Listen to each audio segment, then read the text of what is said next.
Hello everyone, কেমন আছো তোমরা? আশা করি খুব ভালো আছো। আমিও অনেক ভালো আছি। আজকে অনেক দিন পর নিজের ভয়েস দিয়ে নিজের ব্লগ এডিট করছি, আমার কিন্তু খুব ভালো লাগছে। নিউ ইয়ার কিন্তু পড়েই গেছে, আমি এতদিন পর তোমাদের সাথে মিনি ব্লগ শেয়ার করছি সেটারই। বেসিক্যালি এই ব্লগটা কিন্তু 31st ব্লগ। আমি আমার ফ্যামিলি নিয়ে গেছিলাম নৈহাটি বড় মায়ের কাছে পুজো দিতে। আর মেইন রিজন ছিল হচ্ছে আমার ভাইয়ের বার্থডে। ইয়াস, আমার ভাইয়ের বার্থডে 31 ডিসেম্বর। তো ওর জন্যই আমি গেছিলাম পুজো দিতে। মা, আমি, ঠাম্মা আর আমার ভাইকে তো নিয়ে যেতেই হবে। সকাল সকাল আমরা নৈহাটি পৌঁছে গেছিলাম ঠিকই, কিন্তু তারপরেও প্রচুর লাইন আমাদের পার করতে হয়েছে।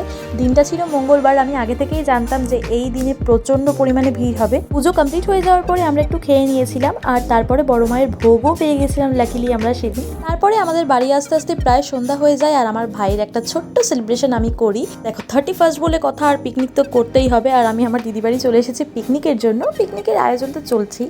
যাই হোক, সবাইকে হ্যাপি নিউ ইয়ার আর অনেক অনেক শুভেচ্ছা। অনেক ভালো থেকো তোমরা।